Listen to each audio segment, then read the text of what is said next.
uyahlabelela, uyamthokozisa odabukileyo. Amen. Ingoma lesizoyicula ethi ngumfokazi naseyophela ithi ngimbona ongithandayo ngihlale namfeli wami, ithi ngihube khona igama elisha lokudumisa inkosi yami. Amen. Amen. Sincwadi yabase-Efese ovule iBhayibheli, which is Ephesians chapter 5. Ephesians chapter 5 from verse 18 to verse 21. Ephesians chapter 5.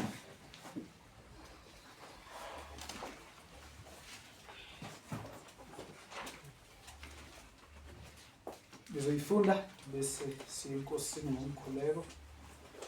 Ephesians chapter 5 verse 18.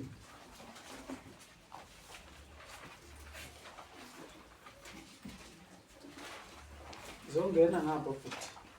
Ngena ngapha. Umvulele uyavuleleka la. Ubone ukuvaliwe ayisemusha.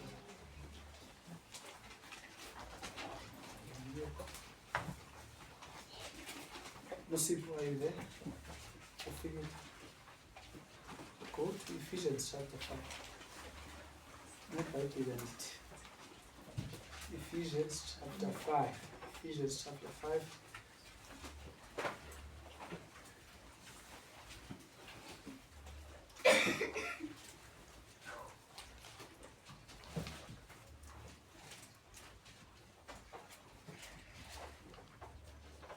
Yenye enqaba esenqaba ukudakwa kodwa evuma ukudakwa. Amen. Kanqaba ukudakwa kodwa yakuvuma. Bazane kumele badakwe kodwa kumele bangadakwa. Amen. Ngitho njalo bese sifunda. Umoya kumele sigcwaliswe nguye. Amen. Ningadakwa iwayini ngokuba kulo kuvela ukuhuheka. Isingesi ngo-18 verse. Isingesi sithi debauchery. Esinye isingesi sithi dissipation. Isizulu lithi ukuhuheka. Ngokuba kulo kuvela ukuhuheka. Kodwa nigcwaliswe ngomoya. Niphendulane ngamahubo, ngezihlabelelo nangamaculo okomoya. Nicule nihubele inkosi enhliziyweni yenu. Nimbonge njalo uNkulunkulu uyise ngakho konke. Egameni lenkosi yethu uJesu Kristu nithobelane ngenxa yokumesaba uNkulunkulu. Amen. Ngenxa yokumesaba uNkulunkulu nithobelane. Ilizwi lenkosi sicela sikuye ngomkhuleko baba size ngezwi lakho, kuba nguwe osifundisayo kwana futhi osikhuthazayo ukuthi sibe libandla elihlabelelayo, sibe libandla eliculayo, liculela wena Somandla ngenhliziyo nangokubonga nangokuthobelana. Somandla sinxusa kuwe ngomsebenzi esingenawo ukwenza, ukuthi kube ngumoya ongcwele osigcwalisayo, kube ngumoya ongcwele osilawulayo, kube ngumoya ongcwele osiholelayo, kube ngumoya ongcwele one-control kwimpilo zethu, kwinhliziyo zethu. Bawusize sizomdala nomncane namhlanje ukuthi eve ukubaluleka kokuhlabelela, sihlabelelela wena. Ngegameni elihle lomfeli wethu Yesu Kristu. Amen. Sizomane sisiya ke nakwincwadi yabaseKolose or Colossians, because umpostoli uPaul uyafundisa nakuyo ichapter kuzoba yesithathu sizoya nakuyo. Mhlawumbe ngabe niyifunda kwangoku before siqale incwadi yeColossians. Ungasuka ku-Ephesians, so besihleli ku-Ephesians then ukuyifunda nje ukuthi umpostoli noba use-Ephesus noba useKolose ufundisa ndlelanye. Uthi verse 15 wakhona ukuthula kukaKristu makubuse ezinhliziyweni zenu, yenye into ezosinceda mase si-understand ukugcwaliswa ngomoya ukuthi umpostoli mesethe nabaseKolose uthini na, uyibeka kanjani na, because asasebenzisi la gama lokugcwaliswa ngomoya but usebenzisa amanye uverse 15 na 16 uthi ukuthula kwaKristu makubuse ezinhliziyweni zenu enabizelwa kukho futhi emzimbeni munye.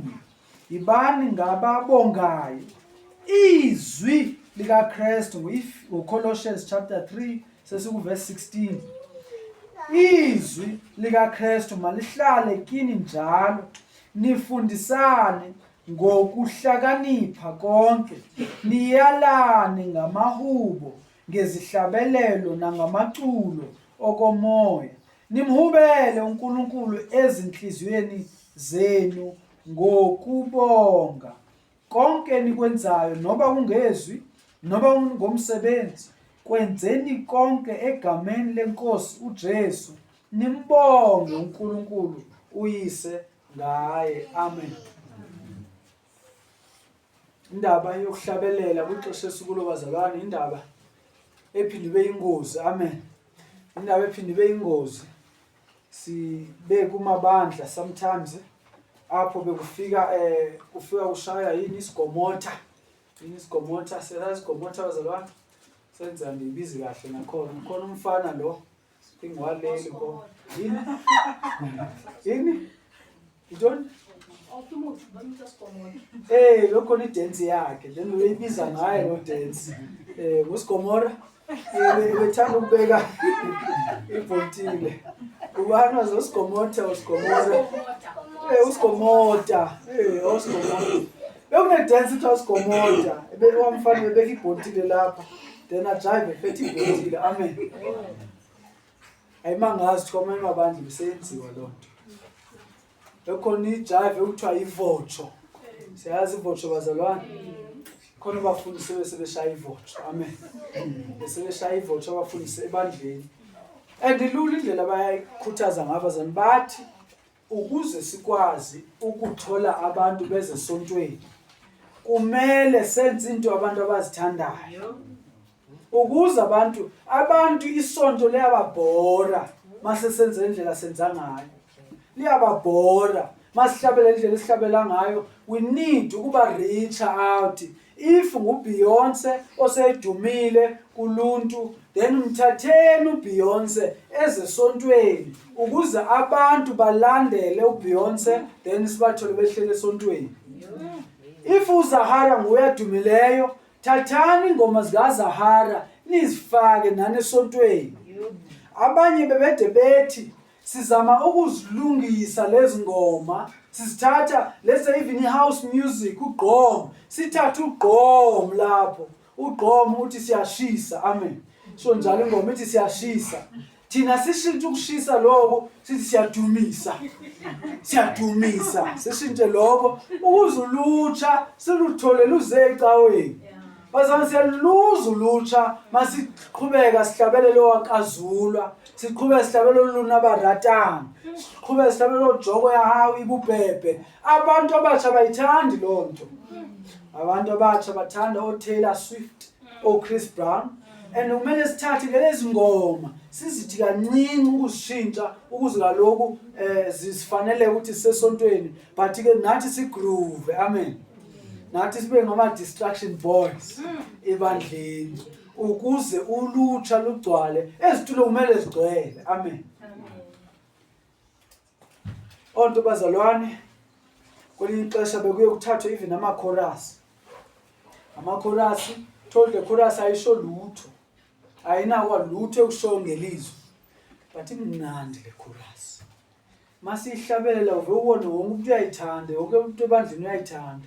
Then siyiphinde le chorus for 30 minutes. Siphinda yona lo chorus.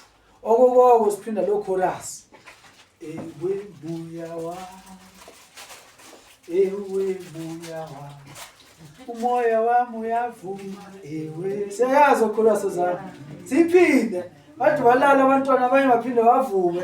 Sicula sisiphinde ichorus because sesikholwe ukuthi singababhori abantwana nebandla lamaqiniso amakhulu. Amen. lilisho ukuthi nakumanye amabandla ebekade ebambelele kuma-hymns sewadedela. Amen. Assemblies of God, manye ama-branch wakhona akasasebenzi ngama-hymn. Whereas thina sifunde amanye ama-hymn khona Assemblies of God. Uyikhona indawo emthimbeni omkhulu ekuyicilongo ndiyifunde khona Assemblies of God. But sebethe ngeke abantu abatsha sabathole. Amen. But siyibuyise napha ekhaya. Ndiyasola abazalwane ukuthi bakhona esebehambile, bakhona basazohamba even in the future, abazofika apha ebandleni bathi kuyabhora. Amen. Bathi kuyabhora, thina ngeke silunge. Kucula nje lento riyawuboka murena. Rinze rithabela hayibo. Amen. Sidinga into efashion. And elibandla week after week lo mmelele kulama hymns wakhona. Ndifuna ukuyisho ngosobala. Ngokwelizwi, ngokugonyisa ilithole elizwini bazalwane. Asoze siyeke. Iqiniso will always be number 1. Because umpostoli la sifunda khona uthi siculela uThixo. Thina sisolo sizibuza ukuthi uThixo angavuya na masicula kanje. uThixo angavuya na mase sifaka igqomo ebandleni sesithi hey siyagroova. Sesithi bakumashini gibele esitulweni ugroova. Sithi Leon, come on and dance my brother. Come on and move. Shayikwasa kwasa. Amen.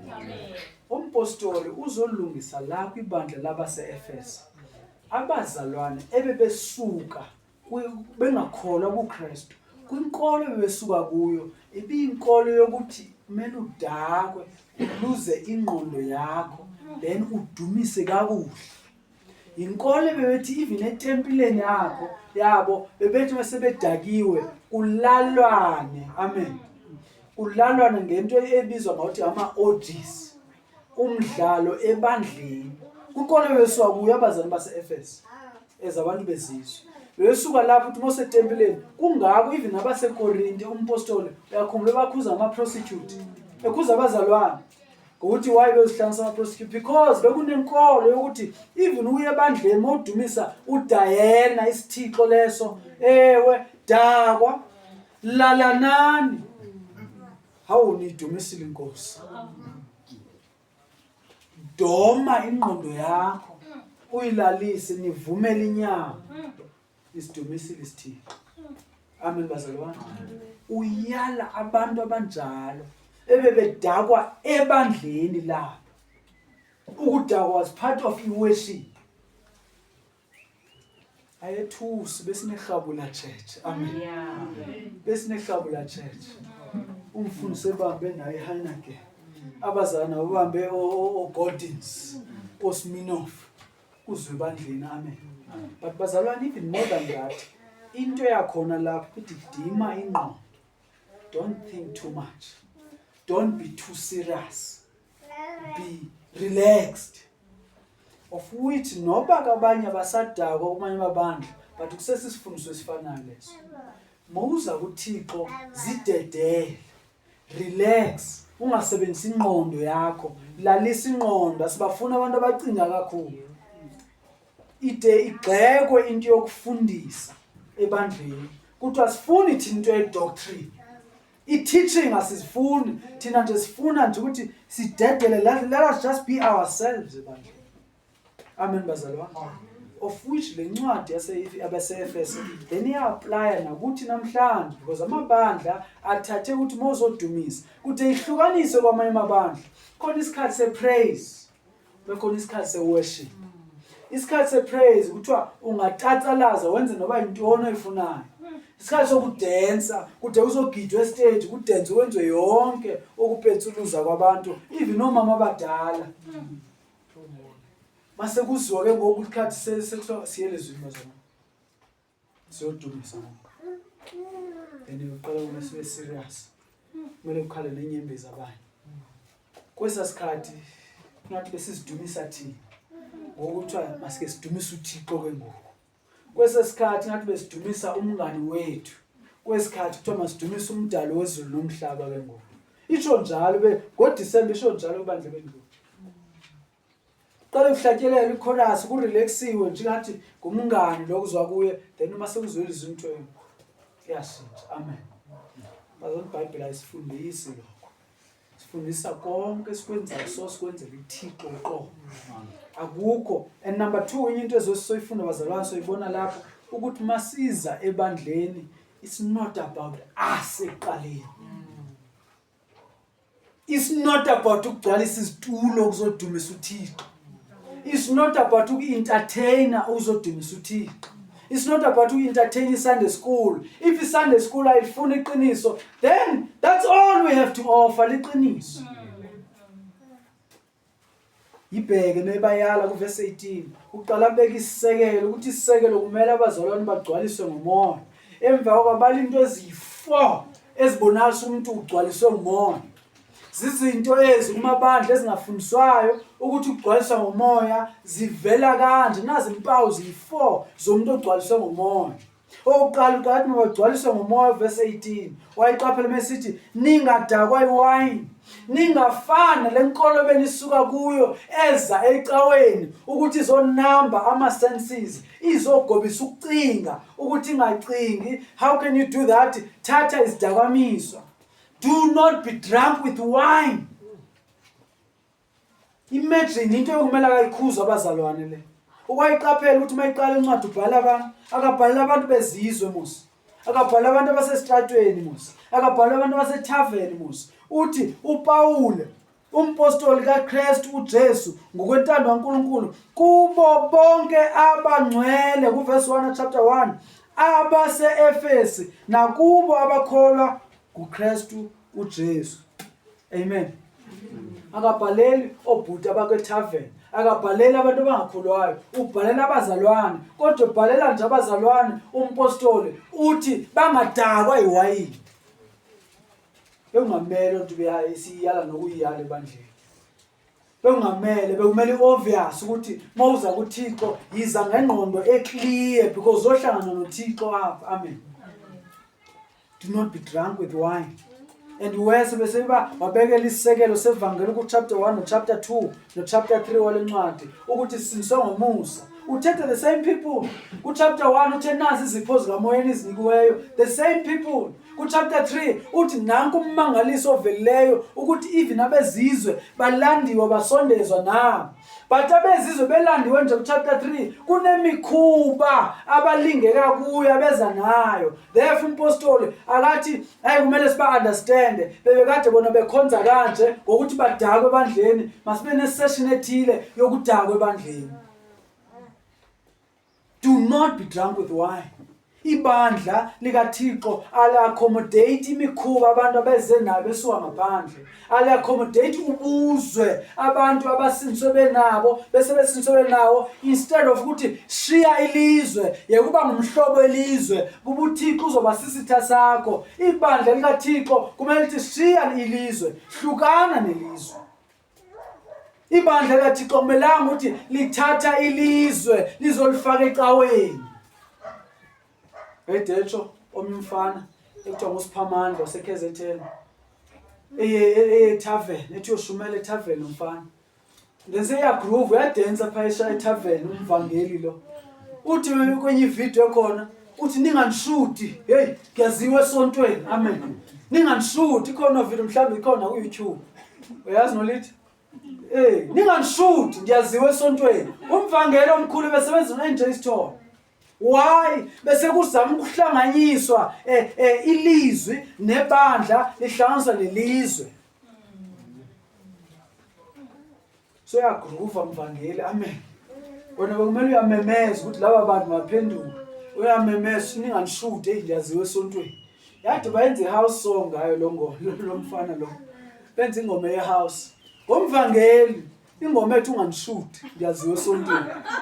Yagcina sekusislogan sabantu abafuna ukwenza okusecaleni. Mayenze okusecaleni okosebumnyameni ninganishuti ngiyaziwe esontweni. Amen. But intoni ngabazalwane libandla lingafuni ukwehluka nelizwe. Libandla lingafuni ukuzondwa lelizwe. Libandla lifuna ukuba ngumhlobo welizwe. No, uthi kulabazalwane ningadakwa iwayini, anizi nemikhuba yenu lapha. Nansi into okumele yenzeke. Uthi lapho kulo kuvela uhuheka kuloku kuko lokhu nithetha ngayo idebauchery, idissipation. Lokhu bebekwenza ebandleni etempileni, belala nomahosha, bedakwa, belalana bebodwa esontweni. Amen. Inkolo ibinesa inyama. Inkolo ibifunza inyama. Yonke inyama ifunayo lenkonzo iyayifunza inyama. Amen. Uthi umpostoli no. Not ebandleni. Ebandleni asamkeli buzwe. Kungcono sibore. Let us be boring to the world. Asilitholi ilizwe ngokufana nalo. Silithola ilizwe ngokuhluka kulo. Asilivuzi ilizwe even iSunday school nobani asibazuzi bazalwane ngokususa uline osihlukanisayo. Silizuza ngokuzoba siuphindelele line ukuthi there is a difference between ikholwa nomuntu ongakholwayo, between light and between darkness, between umntwana kaThixo nomntwana kaSathana. Kunomehluko omkhulu. Asilisusi lo line bazalwane. Uthi umpostoli ningadakwa iwayini kuba kuvela uhuwe. Kodwa nasi kumele yenzeke, kumele nigcwaliswe ngomoya. Amen. Kumele nigcwaliswe ngomoya. Mayithetha ukugcwaliswa ngomoya bazalwane, akathethi ukugcwaliswa nje kweglasi kanje. Ukuthi gcwalani nibe nomoya. Nisathole u10% kamoya. Thathani u5% kamoya ongcwele. Niphinde nithathe u20% kamoya ongcwele. Niphinde nithele. Umoya bazalwane ungumuntu. The Holy Spirit is a person. Manje umuntu angichazi inyama bazalwane. Chaza ukuthi uyacinga, uthatha izinqumo, uphatheka kakubi. Amen. Kukwena ukuchazayo. Uyi-third member ye-Trinity. Akayo force nje oyishukumisayo. Therefore, akayo force efana namanzi oyigcwalisayo. Kuthi hayi ukhanye Kristu uyasiyambona uyakhula enkosini. Seno moya ongcwele omngaka.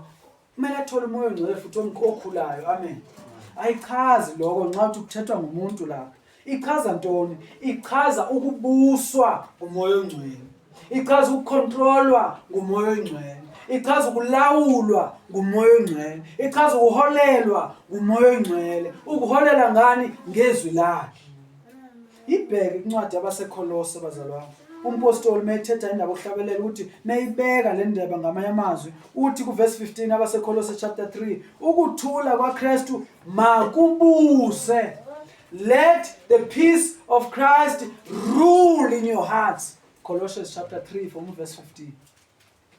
Ukuthula kukaKristu makubuse. Ukugcwaliswa ngomoya, ukuthula kwaYesu Kristu makubuse inhliziyo. Enabezwa la kuko futhi emzimbeni munye yibani ngababongayo. Ibheke uverse 16. Nansi indlela umpostoli ayichaza ngayo. Izwi likaKristu malihlale kini njalo. Isingesibeka mina. Let the word of Christ dwell in your heart richly. Amen. Khona usiphethe ndithi njalo. Awusifundela isingesi leso. Let the word of the Christ dwell in you richly in all wisdom. Nanso-ke, nanso ndifuna lo ndawo richly. Ngokutyema lithi malihlale ilizwi likaKristu enhlizweni zenu. Maliphile kuni, malityaleke kuni, malingabi njengomvakashi, maliphile kuni, malihlume iziqhamo okanye izithelo izwi likaKristu. Let it dwell. Walibona gama, not let it visit you. Awuvakashi ilizwi likaKristu, bemele liyahlala kuwe up until lichinta lento uyiyo, lichinta indlela ocinga ngayo, lichinta indlela othetha ngayo, udakwe lilizwi likaThixo. Amen. Ukudakwa cha sokukontrolwa lilo, awusayenzi le nto ngenxa ukuthi lilizwe lokukontrolayo.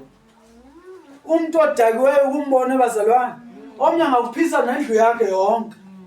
Bengibona abafowethu, uthi ufowethu udakiwe phaya, ndithi andikazi nimbona umfowethu kanje. Mayethetha nomama, "Yeah, I love you mommy. I love you. Now give me a hug." Base sober indoda nje. Straight ayihleki nokuhleka. Amen. Base idakwe ifuna ukumncamisa umama. Ndithi hayibo ithina le ndaba yokudakwa. Amen. Sekhona into emcontrolayo. Akana nhlobo. Akasena nhlobo. Uyabuswa lutywala. Utywala masithi ngoku hamba ndoda yesibuke ngenyawo, uyahamba esibuke ngenyawo. Amen. Ithi lapha ilizwi likaKristu malihlale kuni. In other words, ukugcwaliswa ngomoya, ilizwi kumele liyaphila, sekulilo. Even iresponses zakho sezikhutshulwa lilizwi. Amen bazalwane. Inyama obuwena bakho buyafa, ilizwi seliyaphila. Ilizwi kabani? Ilizwi likaKristu. Amen. The word of Christ. Umuntu ogcwaliswe ngomoya simbona ithi lilizwi likaKristu liyaphila kuye, liyahlala kuye. Amen bazalwane. Ngiqaphela ivezi nendaba yetongues la. Ayivezi nendaba yetongues. Bazalwane, ukugcwaliswa lizwi kuchaza ukukhula kwethu kulonto, ayenzeki nje once. Sikhona ezenzeka once ezenziwa ngumoya ongcwele. Ukuthi umoya ongcwele azohlala kuwe yenzeka once mawusindiswa, to be indwelling yamoya ongcwele. Amen bazalwane. Ukubhaptizwa ngomoya kwenzeka once mawusindiswa, umoya ongcwele akuthathayo akufaka kumzimba kaKristu, which is the baptism umoya ongcwele. Amen.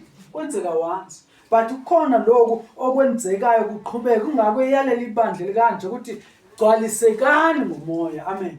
Buswani ngomoya. Dedelani icontrol yempilo zenu ibuswe ngomoya. Abantu abagcwele ngomoya sibabona kanjani? Incwadi yaEphesians isinika izinto ezi4 abantu abagcwele ngomoya sibabona ngayo. Number 1, ithi kuverse 19, niphendulane ngamahubo, ngezihlabelelo nangamaculo okomoya. Number 1, niphendulane. Number 2, nicule. Number 3, nimbonge. Number 4, nimthobele. Zinto ezi4, a spirit-filled person, a word of Christ-dwelt person, ekumele sibonakale ngakho. Niphendulane, addressing each other. Nicule, singing to the Lord. Nimbonge, giving thanks. Nithobelane, submitting to each other. Amen. Uyayibona uqala ithi niphendulane ngamahubo, ngesihlabelelo nangamaculo okomoya. Ithetha ngebandla lapha. Uyibona incwadi yabaseKolose, incwadi yabaseKolose chapter 3 noma uyivulayo ngokufundela. Mayithetha ngokuthi baphendulane, ithetha ngabani? Futhi emzimbeni enabizelwa kukho futhi emzimbeni munye. The body of Christ. Amen. The church of God. Nina base-Efese phendulanani. If ngumoya onibusayo, nansi indlela kumele nithethe, nansi indlela kumele nikhulumisane ngayo. Tsho njalo izulu niphendulane. Amen. Kasuthu mnani libuyisane. Thina usithu. Usithu. Kwabase-Efese. Verse 19, libuyisana. Thethani. Amen. In other words, this is how Monday is a Sunday. The indlela engizoaddressa ngayo mfowethu nodadewethu, ndizomadressa kanje. In other words, bazalwane, ukuhlabelela number 1 is for each other. Amen. It's amazing ukuthi ayibeke kanje because thina sometimes asihlabeleli ngenxa yethu.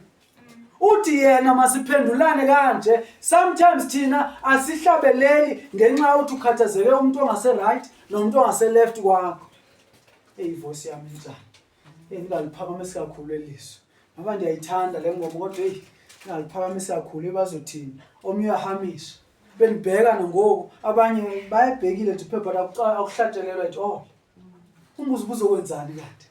Ithi lapha nansi indlela yokuqala kumele niphendulane each other. Kumele sikhuthazane. Imagine ndithi ndiyahlabelela ngapha, ndiyamvuka kwamashini ngapha, uthi ngimbone yena ongithandayo. Ndithi ngiseva ngapha, ndiyeva nolitha ngapha, uthi hey ngihlale naye umfeli wami. Amen bazalwane. Amen. Kuyakhuthaza endiqaphela kathethanga lapho ukuthi niphendulane nina eninesiphiwo sokucula. Everyone in the church was singing to each other. We cannot preach at the same time sonke, but we can sing towards one another. Iyangixa ukuthi ungalwela ukuza kwipulpit kodwa uyehluleka even ukuhlabelelela umakhelwane wakho. Uzibamba, uyazitujisa ngezwi oliphiwe nguThixo, uyaziqhenya ngalo lizwi oliphiwe nguThixo. Abanye bethu sihlabelela ilizwi silikhuphe le uqhoqhoqho masikwishawa okanye sigeza uhleli wedwa uyalidedela ilizwi mase sifike ebandleni ukuhlabelela uyamthokozisa udabukileyo hlabelela masisekhaya hey sisicula ngizazi lethi ingoma ezithandwayo ngizazi ngokuthandwa lulutsha ngoku amen beyicula ingoma ethandwayo lulutsha ndazi wayabani hallo kabani Beyonce hey weyihlabelela wazi nama lyrics uyicula kude hayibo kodwa mase kufika ebandle lapho kumele ahlabele abantwana bakwabo uzibambile how many of us esigodlileyo bazalwane na Sunday bazalwane uzile uzokwenzani kanti if awuzange uzohlabelelela abantu abakwini if besiyazi le verse bazalwane kumele siyagcwala Wednesday u4 o'clock kumele uthi hayi namfundisa nalizwi elifanele abamashina na best kodwa nami ngizohlabelela ngifuna ukuyazi le ngoma so that mangifika Sunday ndihlabelele ndingaxakananga netune ndingasoloswa itune sendiyayazi therefore ndikhululekile ndiyahlabelela andikwazi ukucula njengoza nethemba unetena emnandi uza nethemba but hey le verse ithi nami kumele ndiphendule ngeculo amen nami kumele ndiphendule ngokuhlabelela mayifika ukuhlatyelelwa nami ndifuna ukuresponda ngokuhlabelela yayibeka njani ithi niphendulane ngamahubo Psalms amen amahubo labhaliweyo ku-Old Testament bazalwane there were songs bewungamaculo amanye bewungamaculo webandla malihlangene amanye bewungamaculo abhalwe individual uDavid eBhayibhalisa ngobomi bakhe amanye libhalwe nguMoses ebalisa ngoNkulunkulu omkhulu amanye bewahlabelela bebenyuka intaba esiya eJerusalem abizwa ukuthi ama songs of ascent amaculo wenyuka nalathi oh Jerusalem ndingakhohlwa wena bewacula besenyuka intaba besiya eJerusalem besithi siyocula eJerusalem amen you could imagine the people of God singing we are marching to the light of God amen ufakazi even nabo Asaph sibona ihubo leAsaph these were songs ufakazi ngemisebenzi kaThixo ebantwini bakhe kungabo we can sing psalms amen bazalwane khona amaculo kulive uthebe liculo lama verse washoyo ndiyawakhumbula musa kumahubo amen ngathi kunale modisa ucinga uthi hayibo engathi khona ihubo lithi hayi the Lord is my shepherd I shall not want unkisa butaleni amen ufakaza ngoPsalm 23 amen bazalwane we are told to sing ama psalms we must sing them. Number 2 ithi verse 19 nangezihlabelelo these are hymns amen ngesingesi ithi hymns ayisho njalo sisoniphathele isingesi isho njalo uma unifazelele ithi these are hymns nanga ama hymns siwacula ngoku namhlanje amen siphendulana ngawo mawufika nami ndizokuxelela ukuthi hey liphulusitso kaMohawu liphulusitso kaMohawu kadinewo tsohle tsamurena tsahawu ndizotsho njalo izotsho nami nithi hey yakubuhle bokumanzi umsindisi wami nokumkhonza uJesu sesebusheni nami ngizocula ukuthi hayi bazalwane yebo singabafokazi lapha yesi sigqoka amanikiniki bazalwane ukuthi khona ingubo emhlophe eqolekile ezoyembatha uma singenile lena sojabula mase siqeda ibanga lethu ngoba sihlekwa lapha emhlabeni sihleka usuku nami ngiyakufakazela uthola ukuthi wena uyahlekwa nyani ngoko ndiyakufakazela ndithi mzalwane noba uhleka usulu kodwa kukhona esikubekele khona ezulwini we're supposed to respond to each other with hymns amen bazalwane then uqhubela zothi futhi verse 19 nangamaculo okomoya. In other words, spiritual song. Maybe spiritual song was around. Akumelanga always count ngamahubo kumele nje sithi ngamaculo aqiniseka umoya amotivatewa ngumoya. Amen. Spirit motivated songs. Amen. Amanye bazalwane siyazicula even ichorus. Kanti Jesu unami njalo noma ngihamba endleleni enzima kanti Jesu unami njalo noma ngihamba endleleni enzima. Kukhona abahamba endleleni enzima ndiyabavuselela icacile ukuthi ngubani onathi masihamba endleleni enzima. Ayifani nje nengoma ethi uyamoya wami uyavuma uvuma ntoni. kuJesu ohamba nathi endleleni enzima. Amen bazalwane. Itsho njalo ithuna selinqotshiwe uJesu wamoya phi. Jesu wami Jesu wami uyaphila kwesabantoni gazi lakhe linginqobe ngidlalifa Yesu thuna selinqotshiwe Jesu wamoya phi. That's a chorus bazalwane, but kushiya ukhuthazekile ukuthi uJesu wami uyaphila ithunya linqotshiwe igazi lakhe linixolela izono nami sendiyindlalifa yezulu nginelifa elibekelwe mina therefore ithunya linqotshiwe. That's a chorus, but ngiyakwazi ukukhuthaza umzalwane ngayo. Amen bazalwane. uNkulunkulu thando lwakho kithi nabantu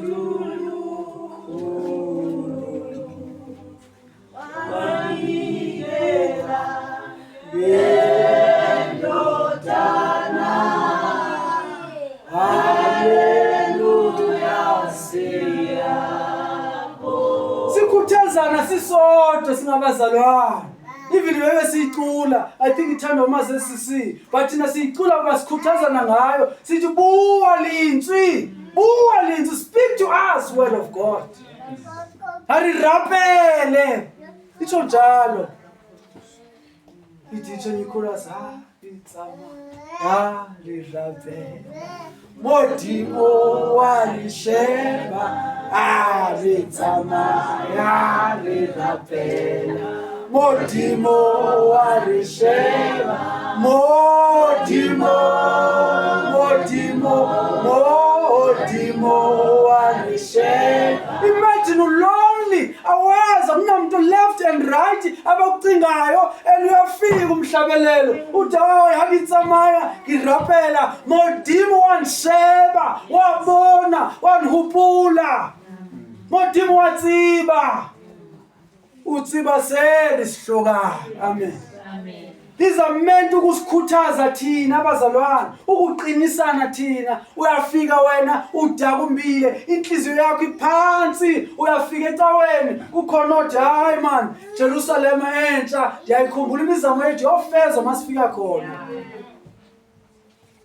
Ukhona othi kuhezi nganidakumbisa na inhlungu nokufa sendiyibona ikanani seyikufutshane ndingalahla ithemba na. Nawe uyavuseleka when you go back usuka ecaweni uvuselelekile ukuthi I will never give up because Jerusalem is near.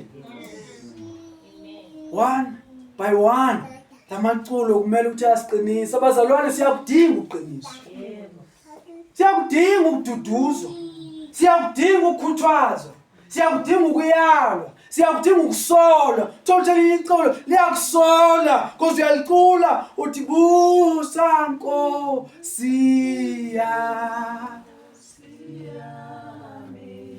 busa Nkosi yami ngeqiniso isavuma uyinkosi. Uthola uyakusola wena. uYesu ubengeyonkosi yakho ngolwesihlanu. Ubungabuswa nguYesu ngolwesihlanu. Mhlawumbe ubuswa ngewayini kuthethwa ngayo. Mhlawumbe ubuswa ngabangani. Mhlawumbe ubuswa yi-peer pressure. Mhlawumbe ubuswa kuwesaba abantu. Fear of man. And then the songs sang. Iyakukhuthaza ukuthi hayi ukhona okumele uyandibusa. Uthi thatha Nkosi izinyawo nezandla nani thatha konke kwami. Omnye uyakukhuthaza uzibonela ukuthi ugodla during the week apho kumele uyaphana wagodla then iyakubuza le ngoma who's ruling you kanti. Hey umbheke seyihlabelela ubaba uHadebe uyibona ngathi uyihlabelela ngathi ukubhekile ngathi uyakwazi ukuthi ukwenzekani Wednesday. Katakazi yena is just addressing you with the hymn, with the song, with the spiritual song. Amen. Amen. Bazona siculelani kuphela ukukhuthazana but qaphela uverse 19 nicule nihubele inkosi enhlizweni yenu. Bazalwane sihlabelelela uThixo masihlangene. Masihlangene sihlabelela uThixo. Verse ngoma. Mayisithi riyawubonga isho kubani kanti? Umurena. You must acknowledge ukuthi thetha nomurena. Ayithethi nathi ngoku. Sithi sihlangene verse 1. Sithi riyawubonga murena. Siyakubonga Thixo. Zinenhliziyo zethu siyakubonga. Ithini bokamo dimo wakhanya. Bazalwane, if wesihlabelana nje thina kuphela ibizoba ingxaki because thina singagcina sesijajana ngama-voice. Kanti uNkulunkulu akajaji nge-voice, ujaja ngenhliziyo.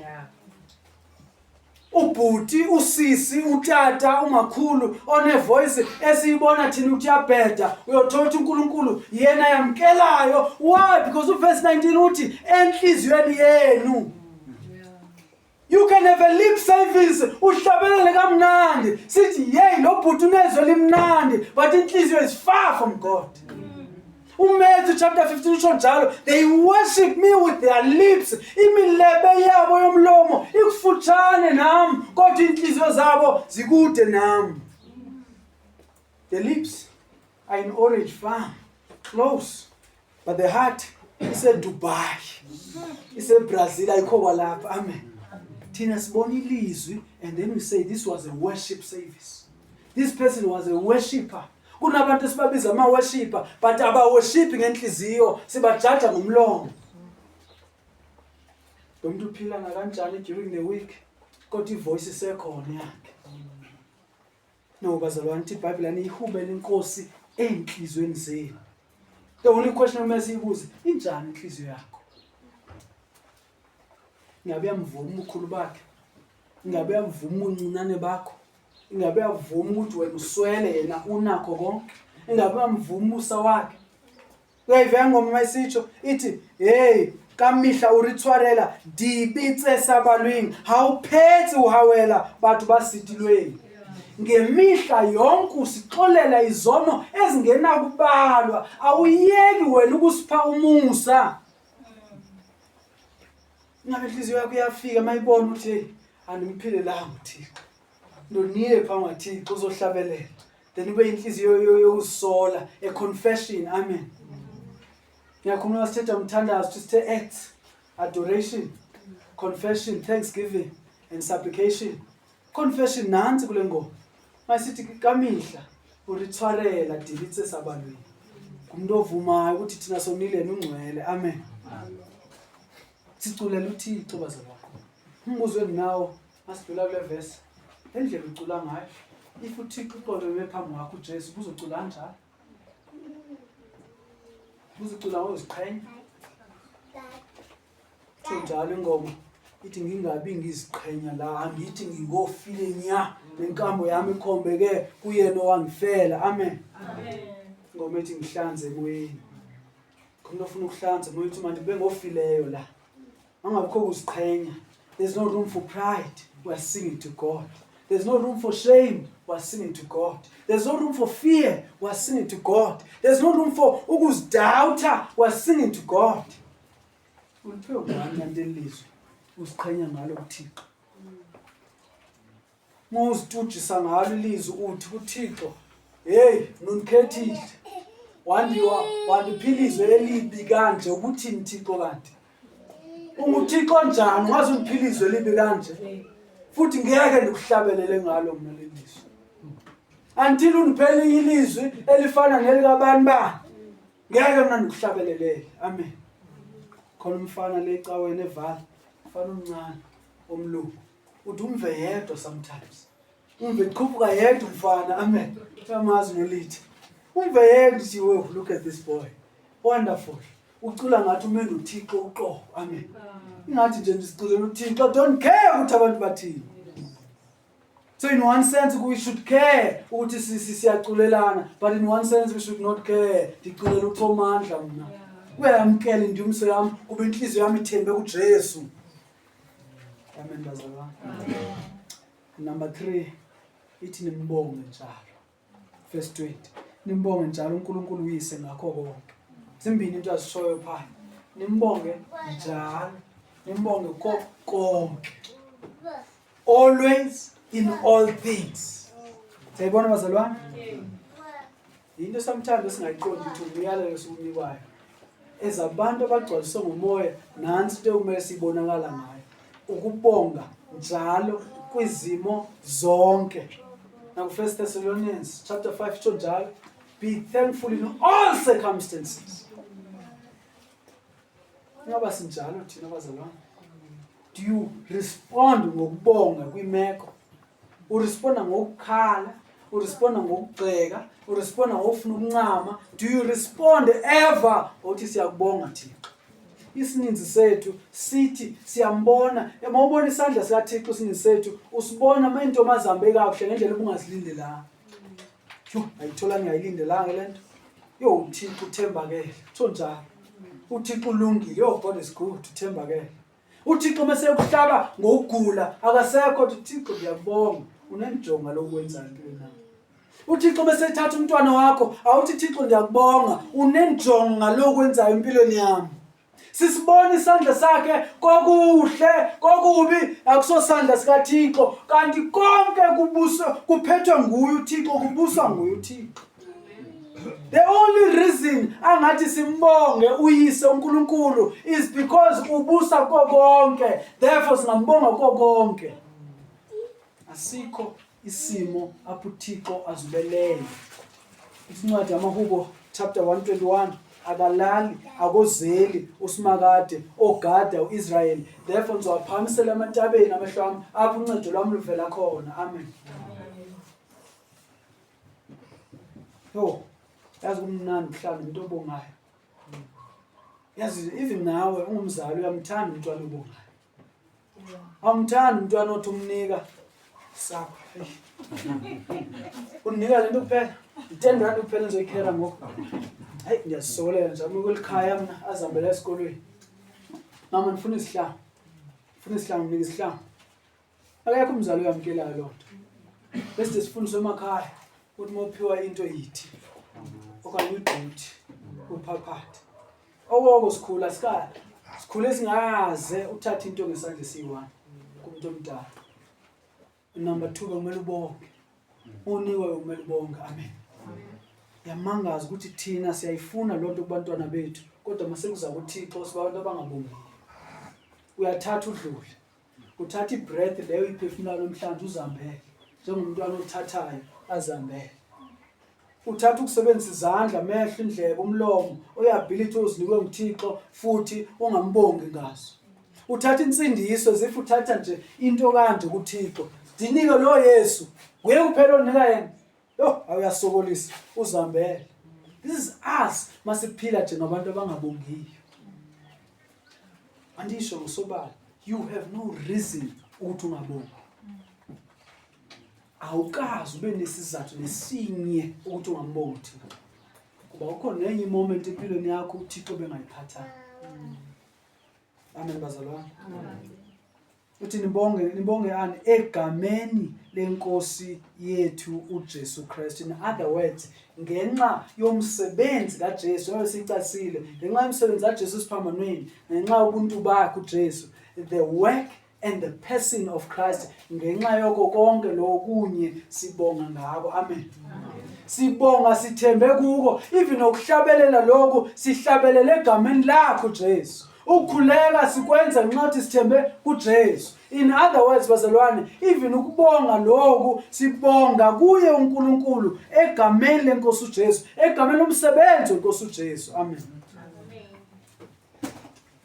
Iqaphe akathi nje egameni likaJesu. Amen. Egameni lombusi uJesu Kristu, egameni lomlawuli uJesu Kristu. Kuverse 18 siyabuswa ngumoya, kuverse 20 siyabuswa nguJesu, kuverse 16 kaColossians chapter 3 siyabuswa lilizwi, siverse 15 kaColossians chapter 3 siyabuswa ukuthula kwaJesu. Amen. Let the peace of God guide your heart in Christ Jesus. Philippians chapter 4 verse 6 and 7. Amen. In other words, bazalwane siza kuNkosi la sivuma ukhosi bakhe, sivuma igunya lakhe lokusilawula. Ungabongi kwethu always ku-accuser igunya lenkosi ukuthi ibe inkosi ezimpilweni zethu. It's a challenge to uJesu ezinkosi ukuthi hey uyinkosi kodwa ulawule kakubi lapha, ngeke ngikubonge mina ngalokho. Not umntwana inkosi. Ekugqibeleni izothi nithobelane ngenxa yokumesaba uNkulunkulu. Amen.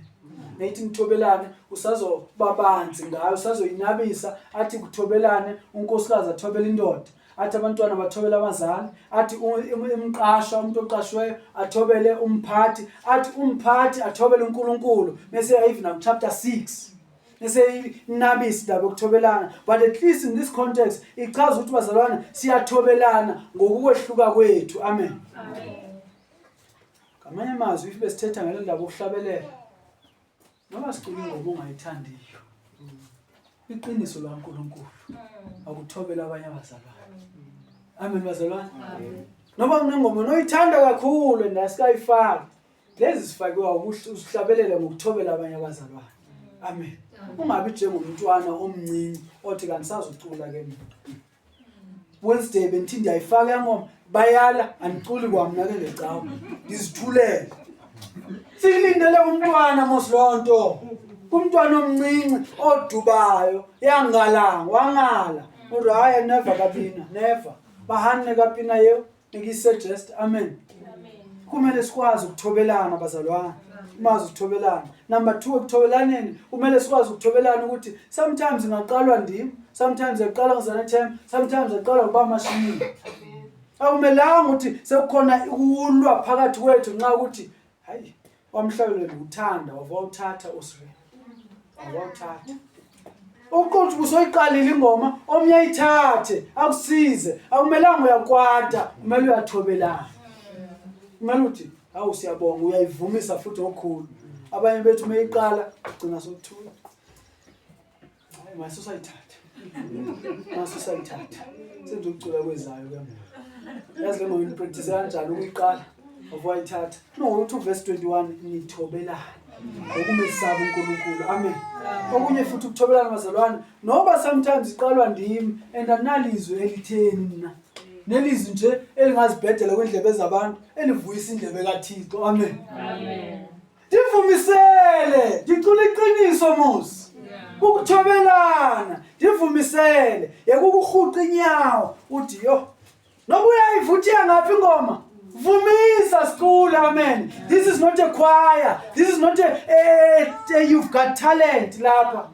Yini lento idols, akuyo idols lento bandla. Sonke sohlabelela uThixo. Amen. Manje ivundate ethulo akhuphuka ngebhesi phaya, I should not be discouraged. Amen. Usazofika abashumayela, umshumayela afika aqala ingoma lapha sithi elilizwe le. Hayi, uculelwa bani kanti? Akupractice, it's not an audition for you. Manje icula le-audition kuni ukuthi ninike tick ukuthi ndiyadlula kwesinye stage se-talent show lena ndiculele ubawo. Amen. We must submit to each other. Amen. There's no room for a competition. There's no room for a pride. There's no room for ukusithathela phansi. Kumele sikwazi ukuthobelana. Amen. Ngayivi nakunto ezincinci bazalwane. Eyiphi tune sikhetha kule ngoma? ndithi mina masithathe le tune kanti wena uthande leya tune masithobelane amen iyenzeka even Wednesday sithi kwenye ingoma mhlawumbe siyithi slowly singayenzi too fast nama ngithanga even as umfundisi iyatsala le ngoma that's it nje masesizame kanjalo amen because uverse 21 uthi masithobelane ngokumesaba uNkulunkulu amen bazalwane so uNkulunkulu if usibhalela kanje ukuthi usikwazi ukuthi sihlabelele usikwazi ukuthi siaddressane siphendulane sicule sibonge sithobelane uNkulunkulu ayithathi light indaba yokuhlabelela abanye bethu kumele uphele umkhubo ukuthi unengqondo ukuthi ayike sesiyoqala ngoba serious mase siyelizweni ukuba serious siqala saqala inkonzo bazalwane amen the first song is as serious as we get because sicula iqiniso kuThixo kumthandazo siyacela kuye siyabonga kuye even nakwingoma siyacela kuye siyabonga kuye amen Amen. and the last benefit bazalwane yengoma lezi ziyakwazi ukuthi uthathe iqiniso kube lilo elikhuthaza imizwa yethu they take truth kube yiyo encourage ama feelings wethu ama feelings abalulekile uNkulunkulu it's just that ama feeling angumkhokheli angumlandeli amen liqiniso elikhokhayo ama feelings imizwa mayikutlo iyalatela amen bazalwane how much more than mayilandela iqiniso uphumo ujabulile imizwa yakho seyithintile ngenxa yeqiniso that's when music is so important amen bazalwane Amen. iyakwazi ukuya ngqo kwimizwa yethu ithinta umuntu ubuze kwimood ubuzihuqa nenyawo ubungaziva kahle lapha ekseni ubungabazi nokuthi uze esontweni kodwa uphuma sowusithi hey sheshe saphuma namhlanje besafuna sesihlala amen omnye uphuma sowuthatha iphepha le ngoma ndiyoyizama nisekhaya ngikhuthaze le ngoma omnye soyikhumbula lo verse yengoma uyibambile impilo yakho yonke because lo qiniso lifike lakuthetha nawe kwimeko ojongene nayo abantu abagcwaliswe ngomoya bazalwane bayaphendulana ngamahubo nemihlabelelo nengoma zamoya bayacula baculela inkosi enhlizweni zabo bayabonga ngakho konke kwinto zonke egameni lenkosi Jesu Kristu bayathobelana amen bazalwane avala amehlo baba siyabonga izwi lakho liyasiza liyasiphilisa siyabuleka Thixo Nkosi ukuthi awusivumeli nje kuphela kodwa uyasiyalela ukuthi sikuhlabelele uyasimema ukuthi sihlabelele ngakho Thixo Nkosi ngiyanxusa ukuthi nathi ngeenhliziyo ezikholwe kumsebenzi kaJesu Kristu we may worship you freely sikudumisa ngandlela zonke ngelihle igama lomfana wethu Jesu Kristu amen cela siyivale kamnandi bazalwane esifuna ukuhlabelela sihlabelele ngingumfokazi lapha emhlabeni a stranger